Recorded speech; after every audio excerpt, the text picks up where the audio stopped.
Bom, obrigada, Ilana.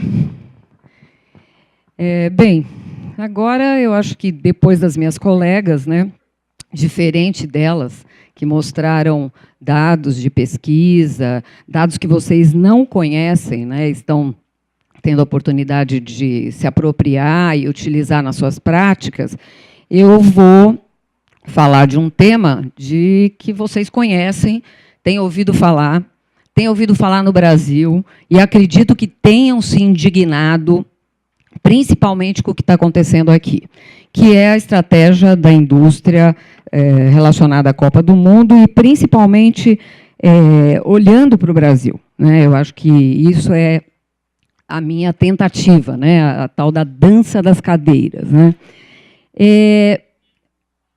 Eu vou declarar os meus conflitos de interesses. Eu nunca recebi, nem parente meu, qualquer financiamento da indústria de bebidas, da indústria do tabaco e da indústria farmacêutica. Eu acho muito importante dizer isso para vocês, está aí o meu e-mail, e as funções que eu exerço públicas, né? Eu sou professora também, como a Ilana, afiliada da Unifesp, e pesquisadora na área de álcool e drogas, e hoje presidente da BEAD.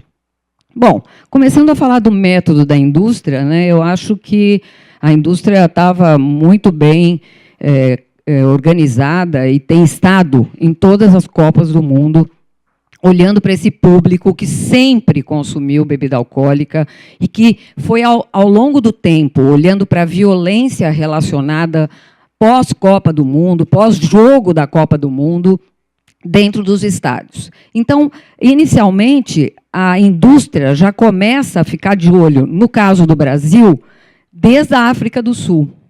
Né? A África do Sul criou as suas regras, mas também liberou a bebida alcoólica, e agora a indústria está de olho na Rússia, onde ela já começou a trabalhar para que seja liberado, já que lá é proibido.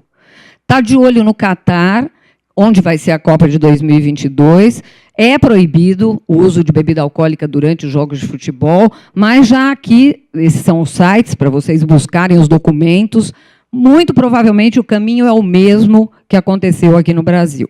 E aqui o Brasil, lá na África do Sul, tomando cerveja.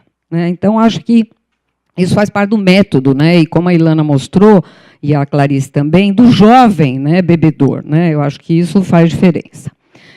Bom, antes também de chegar na nossa Copa, que começa já, daqui um mês, né, menos de um mês, eu acho que a gente tem que mostrar o cenário, que é a nossa história do Brasil, jogos de futebol, estádios dos jogos de futebol, e o que nós fomos fazendo também. Né? Não é bem assim que também a indústria chega e toma conta de um país inteiro ou tenta cuidar, controlar, né, todas as nossas leis.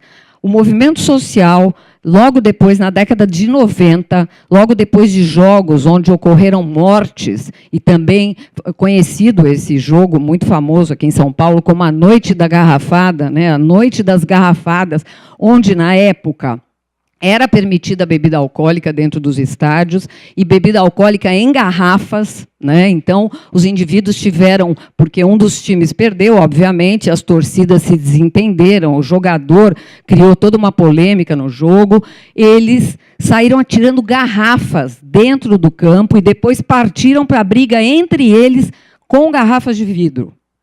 Então, essa Noite da Garrafada foi levando a um movimento social importante, as pessoas se preocuparam com o que aconteceu, e logo em seguida teve um impacto político, que foi uma lei aqui no estado de São Paulo, que foi onde aconteceu esse evento, uma lei que proibiu, uma lei de 96, que proibiu a bebida alcoólica nos estádios. Então, é verdade, né, que a indústria vai pressionar, porque é um produto que gera muito lucro e que impacta a sociedade como um todo, nós estamos aqui o dia inteiro para falar disso, mas nós também temos reagido, como muitos países têm reagido também, a gente vai falar ao longo desses 20 minutos. Então, está aí a lei de 96, do Estado de São Paulo, proibindo bebida alcoólica e outros copos e garrafas de vidro, né, para que, inclusive de lata também, porque houveram problemas em seguida, mas a ideia era que não mais de vidro e agora de lata, né? Depois a gente vai caminhar com a progressão dessa lei, né? Logo em seguida vem um movimento também social, pensando um código para proteger o torcedor dentro do campo, e aí esse código do torcedor, o estatuto do torcedor, que também vira uma lei um pouco mais para frente, por movimento, por pressão, pelo poder legislativo que caminha junto, como vocês viram aqui o deputado, né? Eu acho que não é todo o poder legislativo que vai ser pressionado pela indústria e vai ceder a essa outra droga, né, que é o dinheiro, infelizmente. Nós temos pessoas que vão lutar e vamos ter leis aí que vão fazer diferença. Bom, em seguida, como eu falei, o Código do Torcedor começa a ser pensado. Aqui nós estamos em 98, 99, e um grupo de advogados vai assessorando esse trabalho para que a gente chegue numa outra lei, a Lei Pelé, que foi uma lei que, de novo, tenta proteger o torcedor, proteger de violência, implementar a segurança, mas não toca ainda, uma lei federal que ainda não toca na bebida alcoólica, mas que já faz diferença, né, quando se mostra tentando proteger a sociedade nesses jogos esportivos. Bom, em seguida, a FIFA traz a sua regulamentação e começa já em 98, depois dessa lei estadual, depois da lei Pelé, né, uma lei federal, colocar a proibição de bebida alcoólica como uma das suas diretrizes. Nós estamos falando da FIFA, em 98, e é importante que a gente siga esse caminho, porque é lógico que, como a gente já sabe, a FIFA vai mudar de ideia, né? Nós estamos assistindo isso aqui no país, e nós é que vamos sofrer esse impacto, como já foi mensurado aqui no Brasil, quando a gente teve o Estatuto do Torcedor, em 2003, logo em seguida, transformado em lei, onde era proibida a venda de bebida alcoólica nos estádios. Nós temos dados, sim, embora a indústria diga que não. E eu vou mostrar para vocês. Então, já nesse estatuto, proibido bebida alcoólica nos estádios. Como eu falei, continuava esse movimento, e muitas pessoas que estão aqui, nesse grupo de trabalho, um grupo de trabalho convocado pelo Ministério dos Esportes, governo federal, né? Muitas pessoas que estão nesse grupo falavam e lutavam a favor da proibição da bebida alcoólica. E logo em seguida, para poder trabalhar e fazer todo o funcionamento da Copa do Mundo aqui no Brasil, de novo se posicionam de uma forma totalmente contraditória, dizendo que não, agora é importante que a gente atenda às demandas do patrocinador, que é a indústria do álcool, e libere bebida alcoólica na Copa no Brasil. As mesmas pessoas, né, muitas delas que estão nesse grupo de trabalho. Depois vocês vão ter acesso à apresentação, e aí podem se deter e conhecer mais todos os membros, né, desse comitê, que culminou com a lei do Estatuto do Torcedor, lei de 2003, que proíbe bebida alcoólica e não explicita, é verdade, bebida alcoólica, mas bebidas ou substâncias proibidas suscetíveis a gerar problemas e prática de violência. Então, é verdade que faltou a palavrinha alcoólica aqui, mas nós estamos falando de violência, violência e álcool, e lógico que brecha na lei dá a chance de todo mundo se mobilizar em relação a isso, principalmente aqueles que estão interessados em mudar a lei. Mas nós estamos falando de violência, e é lógico que Guaraná não dá violência. Nós estamos falando de substâncias causadoras de violência. Nós vamos aprender a melhorar a lei se a gente conseguir, depois da Copa, voltar essa lei e os nossos legisladores, quem sabe, melhorarem a lei. Se nós conseguirmos combater um lobby que já existe depois de liberada a bebida alcoólica nos estádios pela Lei Geral da Copa, que eu também vou mostrar para vocês, já existem legisladores querendo manter a Lei Geral da Copa e abolir totalmente essa lei. Porque a ideia da liberação da bebida é pontual, é na Copa das Confederações, e depois a lei vigente anterior, que é essa, voltaria a ser a lei do país. Mas não é isso que acontece na Câmara. Existem vários deputados reunidos para que essa lei que libera a bebida seja mantida. E usando o mesmo discurso da indústria. O mesmo discurso da indústria, que é ambivalente, que o indivíduo que bebe vai beber mesmo, vai beber antes de ir para o estádio, vai beber depois que sai do estádio. E a gente sabe que é verdade mesmo. Só que ele vai beber muito mais no estádio, e ali reunidos, os torcedores é que serão vítimas dessa história. Não à toa, o perfil do agressor é o mesmo perfil da vítima. Não à toa. Né, jovens, homens, né, e nós vamos ter, infelizmente, aí as próximas estatísticas. Bom, em 2004, de novo, a FIFA fala assim, olha, proibido bebida alcoólica. A gente concorda, não deve ter bebida alcoólica porque gera violência, mantendo nos seus guidelines a proibição para os estádios nos jogos de futebol. E o movimento social que fica tomando conta disso, agora com uma lei, e dizendo, olha, é verdade, nós não queremos nem pensar em liberar bebida, porque liberar a bebida é patrocinar a violência. E isso é uma coisa muito séria. É verdade, já que os nossos próprios dados, colhidos de 2003 a 2008, mostram a redução da violência nos estádios, 70% de redução em São Paulo, em Pernambuco, em Minas Gerais, onde essa pesquisa foi feita e publicada. Nós temos um livro que fala de violência, álcool e futebol, que traz esses dados mostrando o impacto da proibição. Então, a FIFA concorda conosco e a política e o movimento social também. Esse é o livro. Tá? Aqui nós temos todas as pesquisas que foram feitas. É um professor da Universidade Federal do Rio de Janeiro, o Maurício Murad, que compilou os dados do Ministério Público, das ocorrências policiais, e nesse livro você tem o levantamento nesses 3 estados, São Paulo, Pernambuco e Minas Gerais, mostrando essa redução de 70% a 65% em todos os estados de morte e ferimento relacionados ao álcool durante os jogos. Bom, e aí nós temos a organização, né, da Copa do Mundo, o Brasil como candidato, né, para que ganhasse esse posto, e ele ganha esse posto, ele vai ser, então, a sede de 2014, nós estamos em 2007, e imediatamente o governo federal promulga um documento dizendo que agora, daqui para frente, nós vamos ter que nos adaptar a esse evento e vamos ter que nos adaptar à FIFA e seus patrocinadores. Tá? Esse documento foi publicado aqui em 2007 e mostrando o presidente, na época, dizendo que vai acolher o evento, vai ser todo mundo muito bem recebido, e todas as diretrizes da FIFA, que imediatamente, em seguida, muda os seus artigos de segurança. Então, nós estamos falando de 2007, vamos receber a Copa aqui, vamos acolher tudo que a FIFA nos diz, e a FIFA nos dizia até 2007 que era proibido bebida alcoólica aqui nos estádios no Brasil.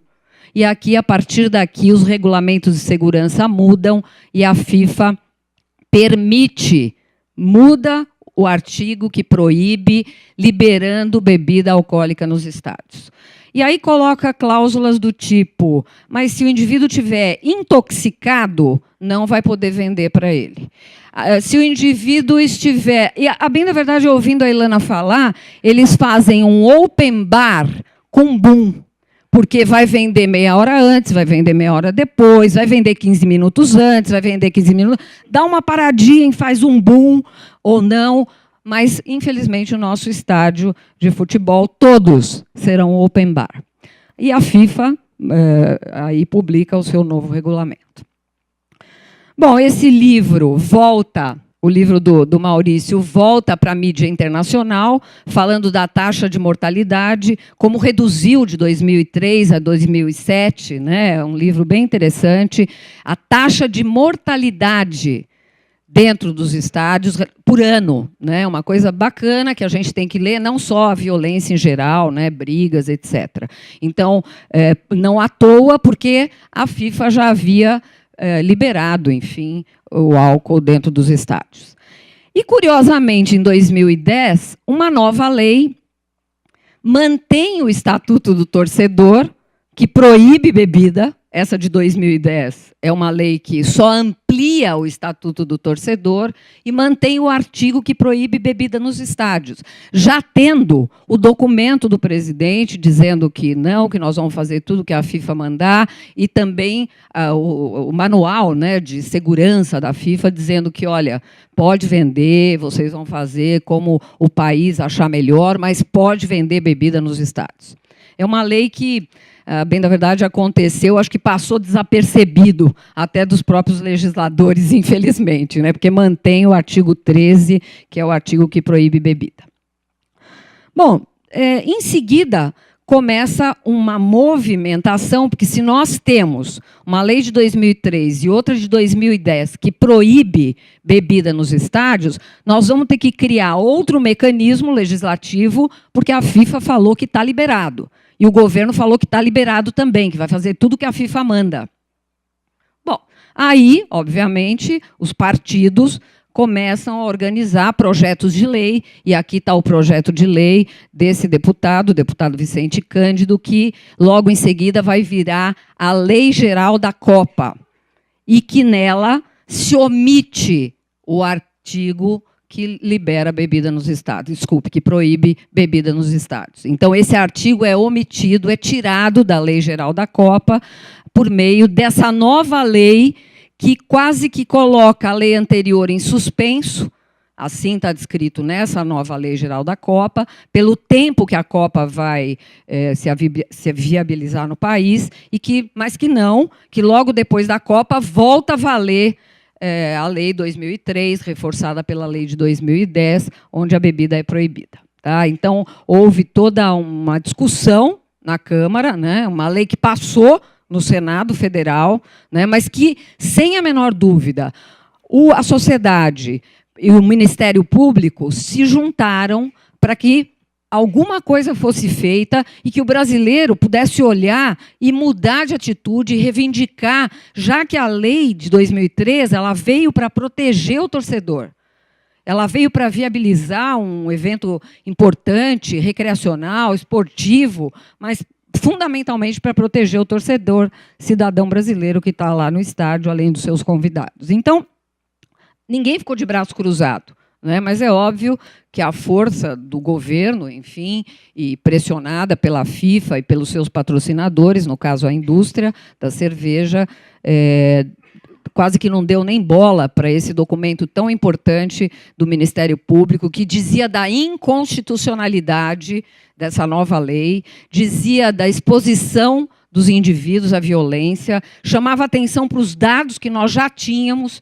Não foi uma lei que simplesmente veio de uma pressão social, foi uma lei que se embasou cientificamente, um movimento dos procuradores gerais, né, e dos procuradores estaduais do Ministério Público e da própria sociedade que estava envolvida nesse documento, dizendo, olha, a gente não concorda, existe um aumento da mortalidade da violência quando o álcool está nessa interface dentro dos estádios, e os dados estão aqui e não vai dar para fazer assim.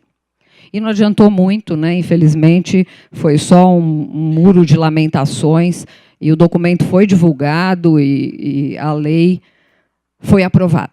Tá certo? Aí nós já estamos chegando. Eles fizeram um documento baseado em princípios humanos, levantaram além, né, da inconstitucionalidade, da questão jurídica, né?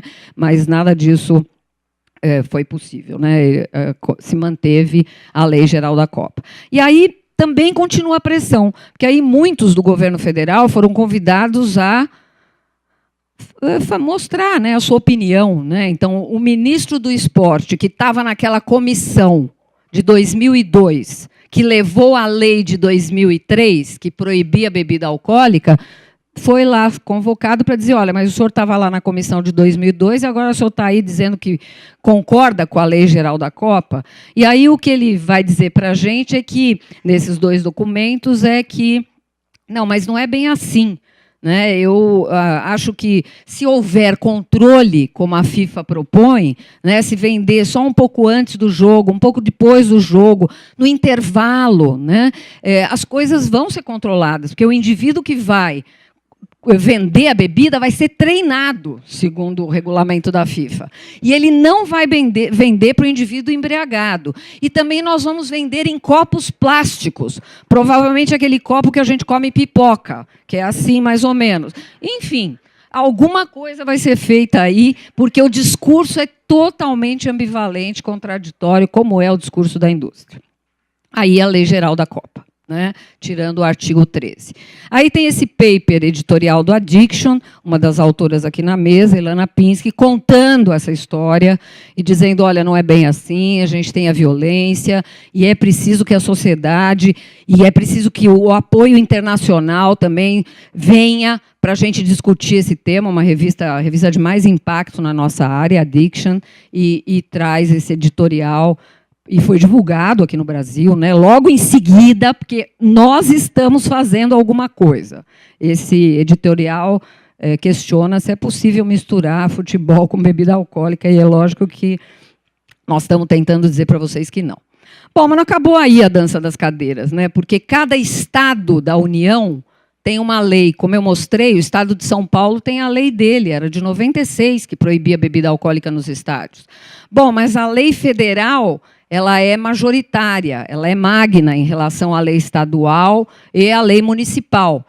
Mas nós também temos o Ministério Público de cada estado, fazendo a sua pressão, criando controle, discussão, debate.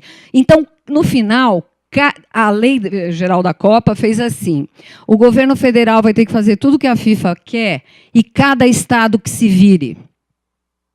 Vocês, estado, vão ter que resolver essa parada. Se você tem lei, se você não tem lei, você que vai resolver o que você quer fazer. Mas o que manda é a Lei Geral da Copa. Vai ter que vender bebida. Você quer vender na entrada, na saída, open bar, boom, vende no... Não importa, vocês vão ter que se virar, porque está liberado bebida alcoólica, e quem manda aqui é o governo federal. Essa é a nossa estratégia legislativa, né? Bem, na verdade, é isso mesmo que acontece em geral. E aí cada estado resolveu, e foi muito interessante, porque mesmo os estados que tinham leis proibindo bebida alcoólica, como Pernambuco, São Paulo e Minas Gerais, que demoraram para se posicionar, em algum momento, né, tiveram que se posicionar, mas demoraram, criaram uma comissão para discutir, mas, olha, infelizmente, todos os estados liberaram. Está tudo aqui documentado, né, e todas as sedes da Copa, né, o estado sede, que são 12, né, houveram em alguns estados ministérios públicos que pressionaram, como na Bahia, né, enfim, mas sem nenhuma chance. Quando o governo estadual não liberou, ou ficou na comissão discutindo, porque tinha uma lei estadual, que é o caso de São Paulo, a prefeitura, onde o jogo vai ser realizado, né, no caso a nossa prefeitura de São Paulo, liberou para bebida alcoólica nos estádios, né, infelizmente. E eu até questionei, né, porque eu disse, como é que o município vai ficar acima do estado? Eu não sou advogada, não entendo nada, né, de direito, de legislação, mas eu entendia que de cima para baixo eu sabia que nós íamos ter que aceitar, né, o que está acontecendo em todos os lugares do mundo. Mas de baixo para cima eu nunca havia visto, né? Então o governo municipal foi contra a lei estadual, né, aqui no estado de São Paulo, e liberou para a venda de bebida no estádio. Então, nós temos essa criatividade, infelizmente, né, e todos os estados estão aqui liberando. Aqui é São Paulo, né, que foi liberado pela capital, e por aí vai. Bom, ninguém fica quieto, né, as pessoas nos ministérios públicos aí estão reagindo e estão tentando bloquear, mas a Copa está aí, daqui 20 dias a gente tem a abertura da Copa. Eu acho muito difícil que tramite qualquer outro processo, né, ou emenda, ou portaria, ou qualquer outro recurso.